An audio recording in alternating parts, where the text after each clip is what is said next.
Welcome back. Now, Namibia hosted its first ever Women's Game Jam, a global game development marathon that challenges participants to design and create a game in just 48 hours and is currently having an incubation program that is undergoing.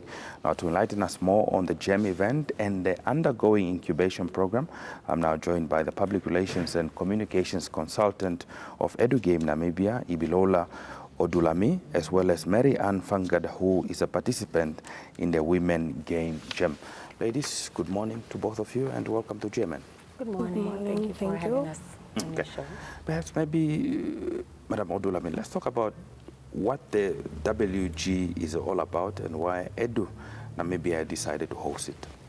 So the Women Game Jam is a gaming marathon where participants come together to create a game in a very short amount of time. That time span is 48 hours. So they're challenged to create that game from scratch, and they're given a theme which is only revealed once the event starts. So Edu-Game decided to bring that in. Namibia became a participant. It's a global event, so Namibia became a participant for the very first time through Edu-Game Namibia, just to let Namibians know, especially women, that there is a gaming community in the country that they can take part in. Okay. Is this within a controlled environment? Because when you're talking about 40 hours, 48 hours, do you remain in one space or do you go home and come back, or what does it entail? Participants get to choose whether they will meet in person or whether they can take part online. So some participants decide to participate by themselves, but for ours, they decided to team up. So we did have somebody from a different region. They joined the rest of them from Zoom, the online platform, and then the rest of them met up in person. Okay. Mary-Ann, you are a participant. So let's talk about, since this platform is about promoting technology, inclusion, and activities, what game or what concept were you focusing as a participant? Time looping. So the game that we created, titled Enigma, is about, which basically means something mysterious or something difficult to interpret. So the game is about an investigator who is trying to solve a mystery behind the big diamond heist that took place. So the investigator goes back in time, trying to find clues to help solve the mystery, and all this has to be done within a certain time, otherwise they will be stuck in the time loop. So time loop. Have you managed to complete this project within the 48 hours? Yes, but we're still in the process of continuing the game. Okay. Now, let's talk about perhaps an overview in terms of the incubation program and what activities participants have taken part in so far. What are some of the activities that they've taken part in so far? And when you talk about the incubation period, what does that entail? Okay, so the incubation program has been a fantastic platform for both learning and collaboration. Participants have taken part in workshops which focused on key areas such as storytelling, technical skills, and game design. And we've also had mentor sessions where experienced game developers shared insights and provided guidance on overcoming challenges in game development. And we've also had a school visit at St. George's Private School, where a group of participants taught grade 9 girls how to use Canva and how to create new and unique logos for business ideas that they might have. Okay. Now, Madam Odunlami, let's talk about the fact that she just mentioned now, possibly visiting schools. Is it important to advocate for the inclusion of or introduction of game development and gamification in schools? Why is it important? Is it related to also the issue that we are talking about recently in Namibia, the issue of coding, people to learn at an early age? Why is that important? It is very important because, first of all, gaming and game development in learning makes the learning more interactive, it makes it more engaging. So their learning retention also increases when they turn their lesson into a game.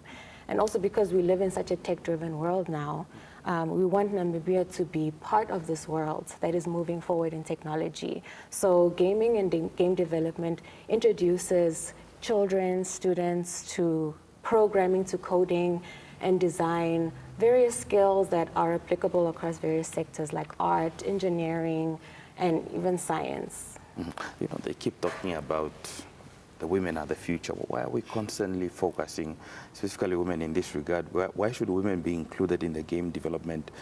Are you saying that it's already a male-dominated world? Yes, currently as it stands, gaming is quite a relatively male-dominated world. A lot of women have had experiences in being undermined and maybe just not considered. A lot of times they want to keep it male. They perhaps feel like maybe they're not going to have as much fun with women around, but women really bring a different perspective. They make it more diverse, inclusive, and dynamic. I truly believe that we need each other. We need each other. Now, Mary-Ann, if there's something that you have taken away so far from these engagements that we're having in terms of this game development, what comes as number one from everything that you have taken out? What have you learned so far that possibly has made more impact in terms of participating in this program? Sure, that's a tricky question. I don't know how to answer that question. Let's talk about your engagement when you went to St. George's to engage with a girl child, for instance. What was your message to them? They should have confidence, and we just taught them how to overcome challenges in game development and also how to use the Canva. So what is your experience with other participants, especially the girl child that is participating in this competition with you? It was really nice, and everyone was open for discussion and ideas. Yeah. Okay, by the time this course ends, let's say should you win it, perhaps maybe if there's a competition or a prize to be won, what do you see in the future? I mean, do you see yourself probably developing on the gains that you have made here? Does it end here? Is it something that you will take up from a professional point of view? Yes, I would like to continue the gaming, and also would like to create more other games with the participants also. Okay. Now, Madam Odunlami, we understand that there is an upcoming Edu-Game holiday camp, boot camp. Yes. Talk to us about that. What does that entail? When is it taking place? Who's invited to participate? Do people apply to participate? Or has already those that are participating already been decided? So yes, Edu-Game will be hosting a gaming boot camp during the holiday period. It's going to be very fun. It's for everybody, boys, girls, from the ages of 7 to 17. And they get to choose between two main programs. One is game development, where they'll be learning about 3D modeling, Roblox, Game Maker Studio, and then the other one is art and animation for gaming. So they will be learning the fundamentals of animation, character and set design, and it will be taking place between the 16th of November until the 7th of December. So the 16th is actually next week, Saturday.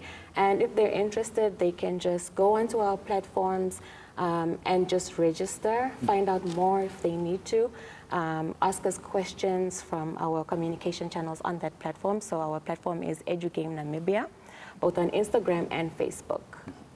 Okay. No. Is there anything else that you might have left out that is worth sharing before we let you go? Let's start with you, Mary-Ann. Excuse me? Is there anything else that you want to say before we let you go this morning? No. Okay. From your side?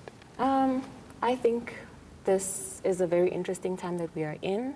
There are different things that Namibians have access to that we probably didn't have before.